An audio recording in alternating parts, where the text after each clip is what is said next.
Muy buenas, mis preciados hermanos. Gracia y paz sean multiplicadas en el nombre de nuestro Señor Jesucristo. Bienvenidos a nuestro canal Valores de la Fe en este su espacio de porciones bíblicas escogidas. Y bien, mis queridos hermanos, agradecemos a Dios esta oportunidad que nos da de compartir la palabra del Señor. Les animo a buscar en sus Biblias en el libro de Mateo capítulo 14. Hoy vamos a comenzar a hablar sobre este capítulo.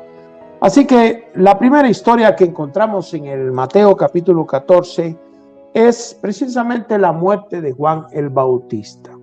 Juan el Bautista, recordamos que era el precursor, era un ministerio que el Señor levantó para que despertara la nación de Israel. Juan el Bautista era primo de Jesús, 6 meses se llevaban. Era hijo de Elizabeth y Zacarías.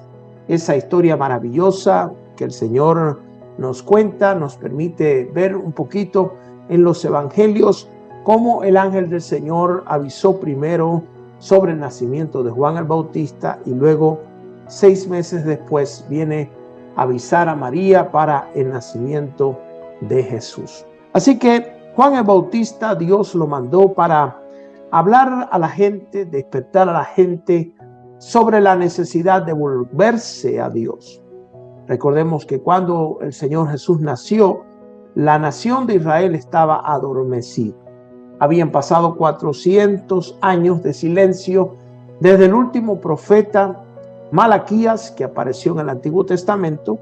Así que el pueblo estaba dormido, la nación escuchaba una y otra vez sobre el advenimiento del Mesías, pero obviamente estaban atestados de tanto sufrimiento con el Imperio Romano y por supuesto la mirada de ellos estaba puesta en lo material y se habían olvidado de las profecías, se habían olvidado de lo que Dios les había prometido.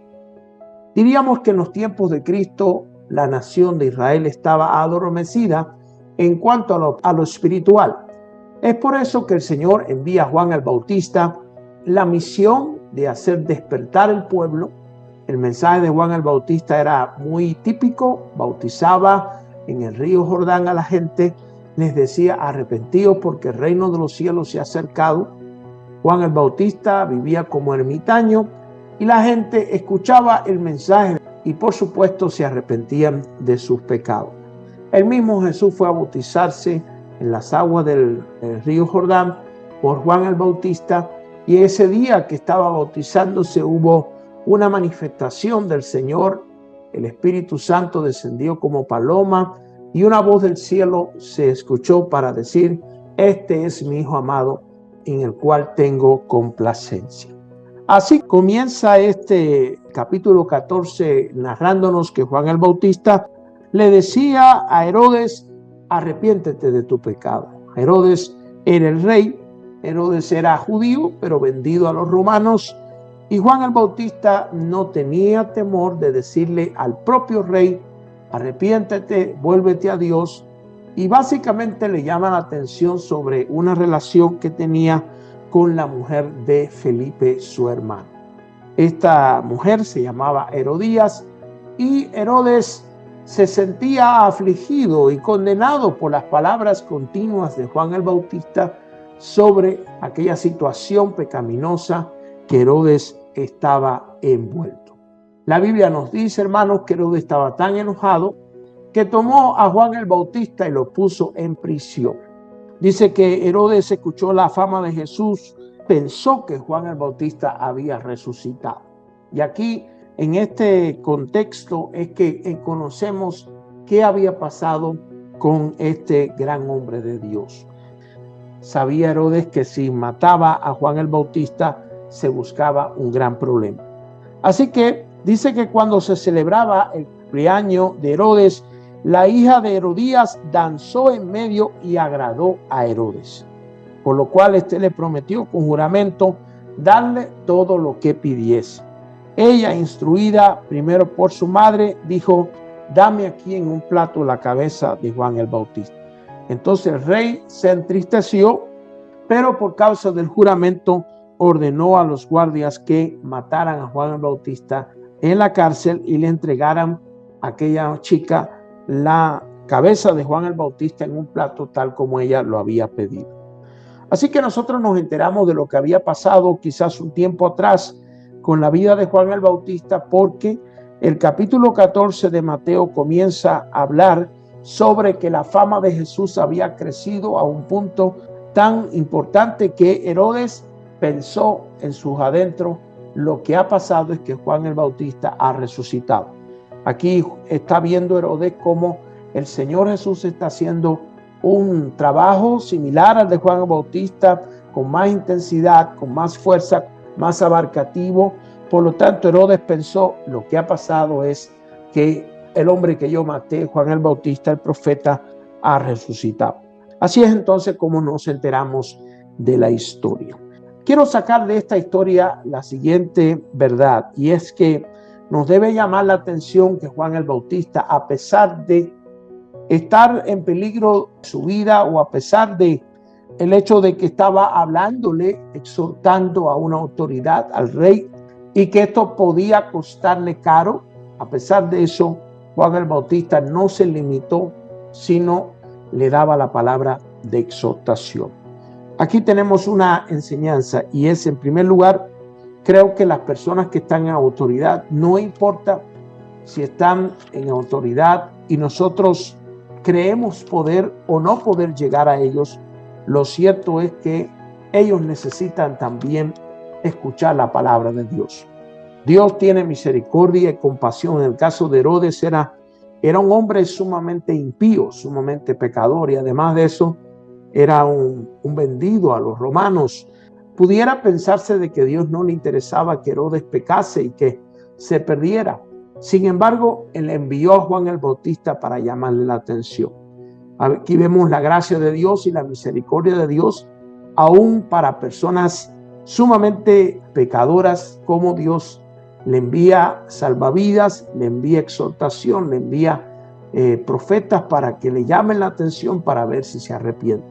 Dios no quiere que nadie esté perdido por la eternidad porque no tuvo la oportunidad de salvarse. El Señor quiere asegurarse de que si una persona va a estar perdido por toda la eternidad, es porque rechazó la gracia de Dios, es porque por libre albedrío y libre voluntad no quiso poner atención a la voz de Dios.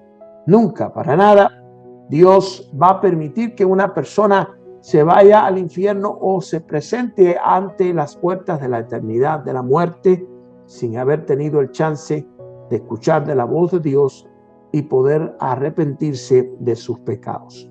Si una persona rechaza esa voz de Dios, esa oportunidad que Dios le da, bueno, ya es problema de la persona qué hace o qué no hace con esa palabra que Dios envía a su alma. Los siervos de Dios y las mujeres de Dios tienen que tener el valor, la capacidad de entender que si tienes un mensaje que dar, si Dios ha puesto en ti una palabra de exhortación para ayudar a una persona a salir de su mal camino, no debes retenerlo. Tienes que buscar la oportunidad, el momento, las palabras, y con todo amor y respeto acercarte a la persona para decirle: Dios quiere que tú pongas atención sobre este asunto, te arrepientas, te vuelvas a Él, y eso es algo que debemos hacer. Dios nos va a pedir cuenta a nosotros, mis queridos hermanos, qué hicimos con las palabras que Él nos dio, las oportunidades que Él nos dio de servir. Nos pidió que nosotros ayudáramos a alguien a salir de su error, de su pecado, y nosotros quizás por temor, por vergüenza, o quizás por temor al que dirán, pues entonces callamos esa palabra del Señor. Lo que sí no podemos hacer es tratar de hablar la palabra del Señor y dar una exhortación a una persona y hacerlo de una manera irrespetuosa, de una manera agresiva, usando palabras inadecuadas, porque obviamente la persona no va a escuchar, no va a poner atención. Siempre tenemos una palabra de Dios que compartir con una persona, y más si es autoridad, tenemos que hacerlo con respeto, tenemos que buscar las palabras, el momento y la oportunidad adecuada para llegar a esa persona y poder cumplir el propósito de Dios, es que esta persona pueda escuchar y apartarse del mal camino. Tal parece que Juan el Bautista no usó ninguna palabra agresiva con Herodes. Simple y llanamente le decía: no te es lícito estar con la mujer de tu hermano. Era una exhortación, pero Juan el Bautista no se cayó esa exhortación. Y por supuesto Herodes no le gustaba, porque estaba dando en la llaga, digamos que estaba señalando dónde estaba el problema, y a Herodes no le gustaba aquello. Así que dos enseñanzas tenemos en esta primera parte sobre Juan el Bautista, su mensaje y la situación con Herodes. Luego vamos a ver, hermanos queridos, dos milagros que acontecen, que el Señor nos permite ver en el Mateo capítulo 14. Y el primer milagro es el milagro de la alimentación de los 5,000. Y el segundo milagro es cuando Jesús camina sobre el agua. Miremos el primero. El primero dice que el Señor estaba hablando con la gente, y dice que anochecía y el lugar era desierto y la hora ya había avanzado. Entonces el Señor le dice: no tienen necesidad de irse, vamos a darle de comer. Ellos respondieron: no tenemos aquí sino 5 panes y 2 peces. Y el Señor Jesús dijo: traédmelos acá. Es importante darnos cuenta que en la Biblia, en los evangelios, encontramos 2 ocasiones donde Jesús multiplica los panes y los peces. En el caso de los 5,000 y en el caso de 3,000 personas. Ahora bien, en este caso que tenemos aquí en Mateo, dice que había 5 panes y 2 peces. ¿Qué puede ser 5 panes y 2 peces para alimentar a 5,000 personas? Eso no es nada.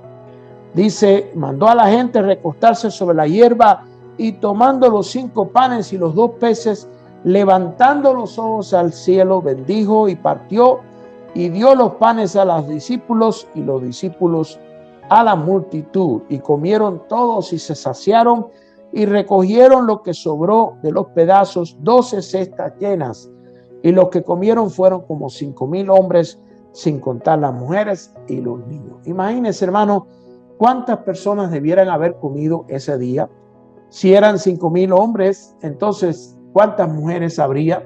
Normalmente los hombres iban acompañados de sus esposas, y muchos de ellos no tenían una sola esposa, tenían 2 y tenían 3 esposas. En aquel tiempo se usaba que había que hacer la finca, la granja, había que atenderla, y una de las formas que usaban los padres de familia para poder tener una familia grande, y además de eso poder atender todos los trabajos que correspondía a una granja, a una hacienda, era precisamente tener muchas esposas. Esas esposas todas las ponía a dar a luz, y entonces todos esos hijos crecían, y al cabo de unos 10 o 15 años pues tenía un ejército de trabajadores, y todos eran hijos e hijas del patrón, hijos e hijas del papá. Esa era una costumbre que se hacía en los tiempos de Cristo. Todavía hoy en día hay muchas civilizaciones, culturas que usan ese sistema. Así que, ¿cuántas personas habrían ese día? Pues yo no sé, unas cuantas. Digamos que por lo menos 15 o 20,000 personas habrían bien sin problema, por el hecho de que si 5,000 eran hombres, más cada uno, digamos, le pongamos una mujer, vamos a ser muy conservadores con esta cuenta, entonces ya van por 10, y si cada uno de ellos tiene un par de hijos, entonces ya estamos hablando de 20,000 personas. La Biblia así que nos dice que era un montón de personas, y el Señor multiplicó, oró por los panes y los peces, los multiplicó, y luego que los multiplicó, fíjese que el sistema que usó el Señor fue: oró, después que oró, le dijo, lo partió, lo compartió, y en el hecho de compartir, en el momento que estaban compartiendo, se estaban multiplicando los panes, y tanta fue la multiplicación que sobró de aquella multiplicación. Se saciaron todos, comieron en abundancia, y mandó a recogerlos, dice, sobró de los pedazos 12 cestas llenas. Así que vamos a tomar algunas enseñanzas que tenemos aquí. En primer lugar, tenemos, hermanos queridos, que siempre que nosotros nos disponemos a escuchar la voz de Dios y ponemos atención a su voz, siempre el Señor va a proveer para nuestras otras necesidades. Por eso la Biblia dice: buscad primeramente el reino de Dios y su justicia, y todas las demás cosas serán añadidas. Así que cada vez que nosotros cumplimos ese principio, obviamente yo no estoy hablando de que nosotros no trabajemos, que nosotros no nos esforcemos y busquemos el pan, porque también la Biblia dice que el que no trabaje, que no coma.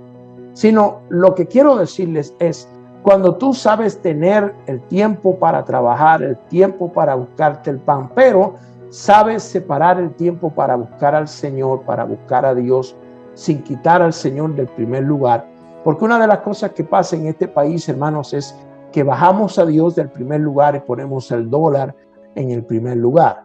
Y eso es algo que siempre pasa. Y a veces ponemos al Señor en segundo lugar, y como que el trabajo y el buscar el dólar ocupa el lugar que le pertenece al Señor. Es muy importante que nosotros sepamos honrar el lugar que le pertenece a Dios. Siempre juguemos con nuestro trabajo, juguemos con los patrones y las formas que la gente que nos da trabajo, para que dejemos un tiempo para buscar el rostro del Señor. Separemos tiempo para ir a nuestra iglesia, separemos tiempo para hacer nuestro devocional, para separar espacio para buscar a nuestro Señor. Esa es una manera, hermanos, de nosotros diezmar nuestro tiempo al Señor. No solamente se trata de diezmar la plata, el oro y la plata o el cheque que recibimos, sino se trata también de diezmar nuestro tiempo al Señor.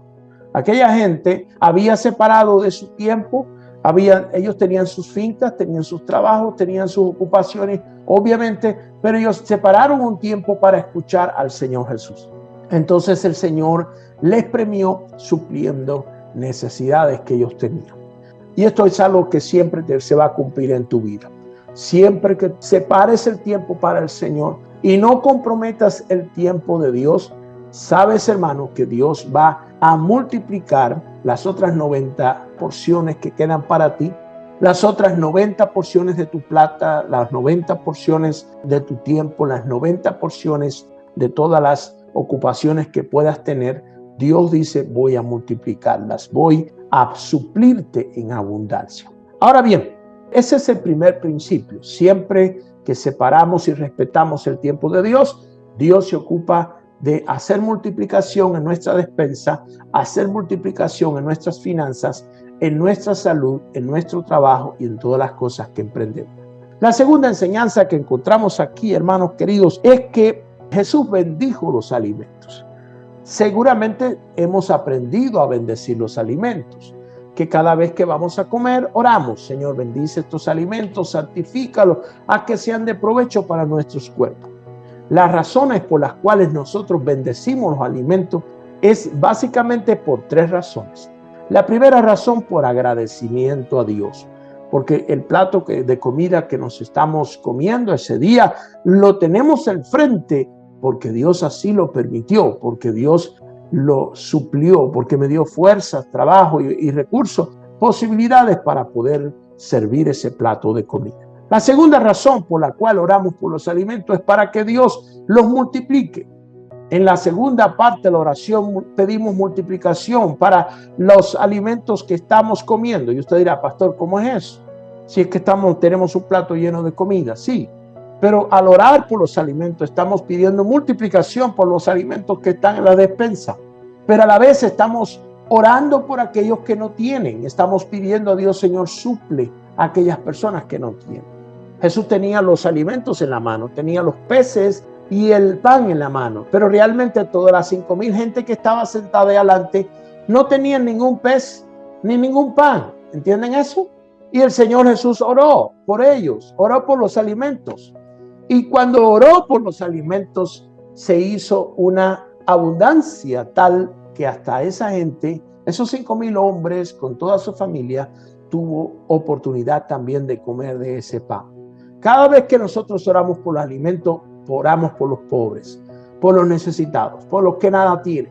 Señor, pido en esta hora que tú bendigas a todos aquellos que hoy no tienen un pan para comer y permite que llegue a ellos la abundancia de este alimento y de esta oración en el nombre de Jesús. Esta es la segunda razón por la cual oramos por los alimentos. Y la tercera razón por la cual oramos por los alimentos es para que se cumpla la palabra de Dios que aparece en estas señales: seguirán a los que creen. En mi nombre echarán fuera demonios, hablarán nuevas lenguas, tomarán en las manos serpientes. Y escucha este detalle: y si bebieren cosa mortífera, no les dañará. Usted no sabe si cuando está comiendo esa comida tiene algún que le puede hacer daño, algo que le puede hacer alergia, que puede ser veneno para su cuerpo. Entonces oramos: Señor, santifica estos alimentos, bendícelos, Señor, haz que sean de provecho para mi cuerpo y que sea de bendición y de salud para mi organismo. Así que estas son las razones por las cuales orar. Vea qué tan importante es orar por los alimentos. ¿Se da cuenta, hermanos? Y a veces hemos aprendido que orar por los alimentos es algo rutinario, tan rutinario que decimos palabras que ni nos damos cuenta que quieren decir. Pero hoy, en este día, hemos aprendido la importancia de orar por los alimentos. Ahora luego continúa esta historia y nos lleva a otra enseñanza más. Una vez que el Señor Jesús oró, entonces lo compartió. Cada vez que compartimos, hermanos, recibimos. La Biblia dice: dad y se os dará, medida buena, apretada, remecida y rebosante. Hay un secreto cuando nosotros los cristianos aprendemos a dar. Siempre habrá una persona peor que usted. Siempre habrá una persona que esté en una condición más deplorable que la suya. Eso siempre va a pasar. El dar o el no dar no tiene que ver con la cantidad que tú tienes para dar, sino tiene que ver con la liberalidad del corazón. Hay personas que no tienen mucho que dar, pero lo que tienen lo comparten con alguien más que está en una condición peor que la suya. Y este es el principio de dar. Siempre tenemos que tener el principio de dar, el principio de compartir. De lo mucho que tú me das, lo comparto, Señor. Como tú me bendices, yo lo comparto. Si tú me diste 10 panes, voy a compartir, por supuesto, de los 10. Si tú me diste 9 panes, pues es 9. Si me diste 5, voy a compartir de los 5. Esto es lo que el Señor Jesús estaba pretendiendo cuando a una persona le dio 2 talentos, a otro le dio 1 y a otro le dio 5. El objetivo era que ellos multiplicaran esos talentos, que ellos lo supieran compartir con otras personas, que lo supieran evolucionar para que se multiplicaran, para que crecieran. Queridos hermanos, cuando nosotros damos, recibimos. Eso siempre pasa así.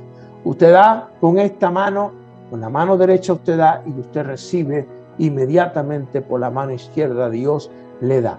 De alguna manera siempre se cumple este principio que cuando damos, recibimos. Ahora, la otra enseñanza que encontramos es que la gente comió y se sació. Siempre en el reino de Dios vamos a tener esta bendición, y es que Dios nos va a dar en abundancia. Dios, cuando bendice, no bendice escaso, Dios bendice en abundancia. Cuando Él da, da en abundancia. Cuando Él decide llenar nuestras vidas, llenar en nuestras casas, nuestra alforja, Él lo hace con grandeza, lo hace con plenitud. Si eso es el sistema de Dios hacerlo, nosotros seamos iguales. Seamos grandes de corazón. Si vamos a bendecir, hagámoslo bien. Si vamos a ayudar, ayudemos con plenitud, con generosidad. Ahora, aquí está la última enseñanza que tenemos en esta historia, y es que tomaron todos los pedazos y los recogieron. Al Señor no le gusta que botemos cosas que son útiles. No le gusta que despilfarremos aquello que podemos reutilizar o que podamos reaprovechar. Si bien Dios da abundancia, Él quiere siempre que recogemos lo que no se usa, lo que sobra, lo recojamos y lo volvamos a aprovechar nuevamente. Amén, hermanos.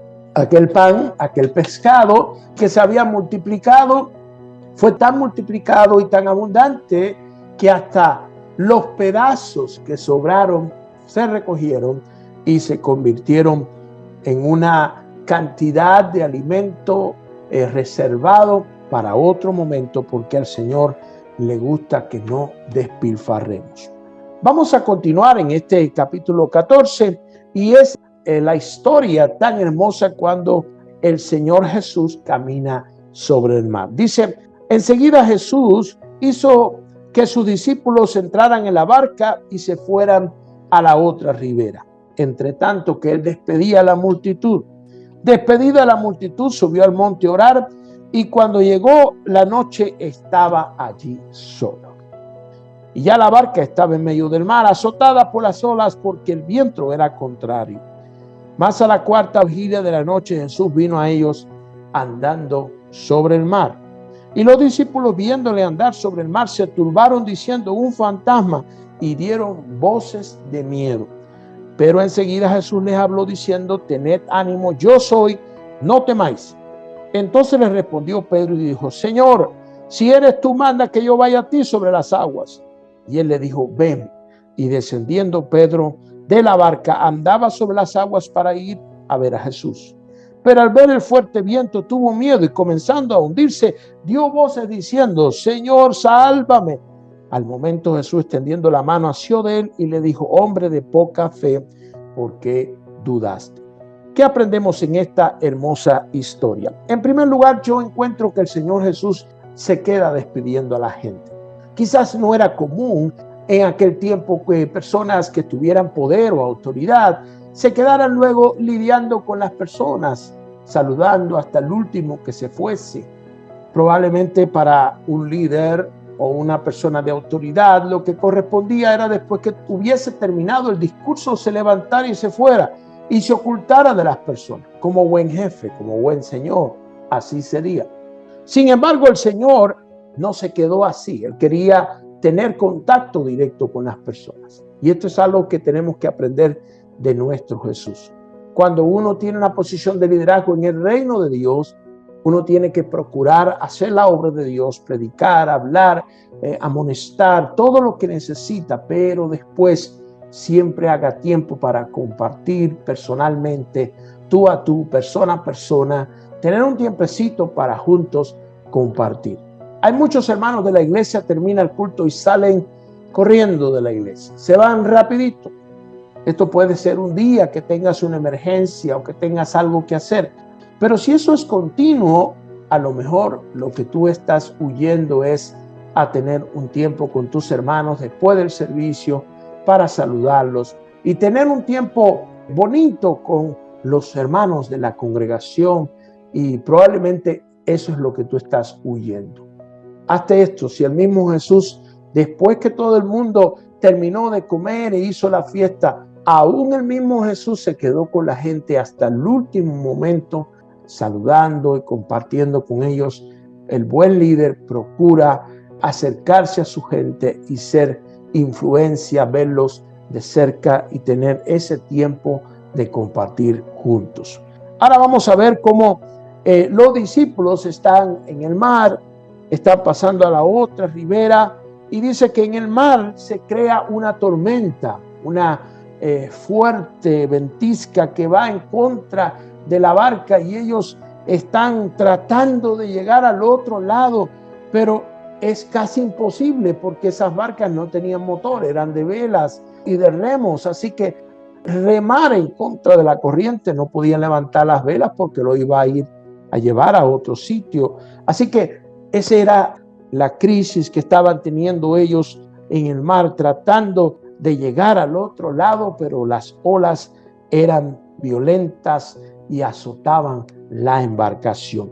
En esas andaba cuando el Señor viene en su auxilio, pero al Señor viene caminando sobre el mar. Imagínense, en medio de la noche, con una fuerte tempestad y las olas batallando y metiéndose dentro de la barca y los discípulos luchando, y de repente aparece una figura por allá a lo distante que viene caminando sobre el mar. Imagínense, los discípulos tuvieron miedo y pensaron que era un fantasma.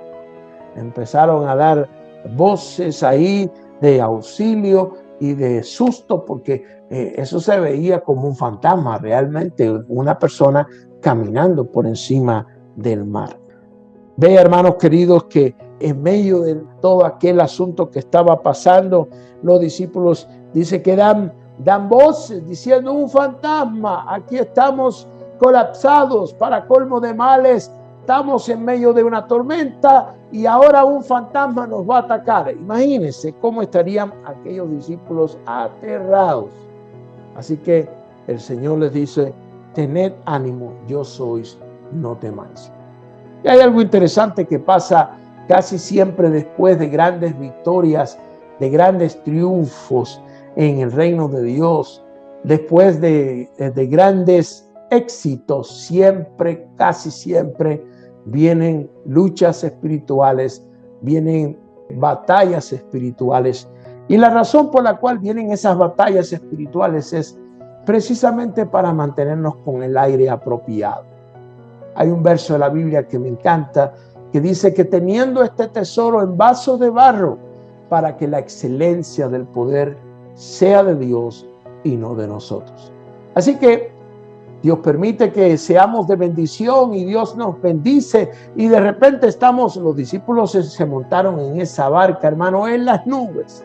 Ellos estaban con una gloria, con una alegría, con un regocijo extraordinario, porque habían visto la multiplicación más grande en casi 20,000 personas. Habían visto la gente hablando, la gente contenta, alegre.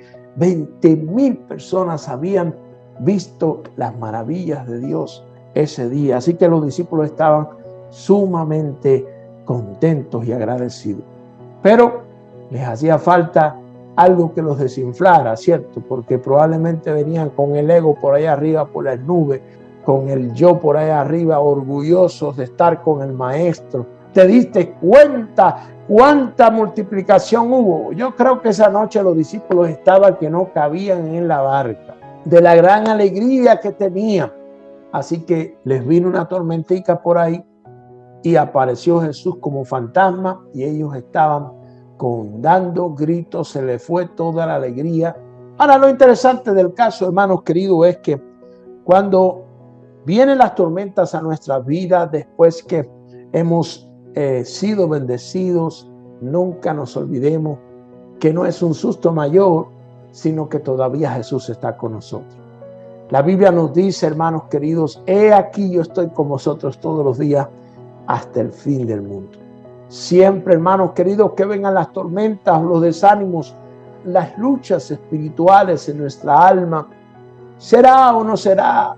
¿Será que lo hice bien o no lo hice bien? ¿Será que me equivoqué o debiera haberlo hecho mejor? ¿O será que se va a volver a repetir? En vez de nosotros estar en esas luchas, metidos en esas incertidumbres en nuestra alma, reconozcamos que el Señor en cualquier momento va a aparecer. Y cuando el Señor aparezca, va a aparecer de una manera sobrenatural, porque todavía Él está con nosotros.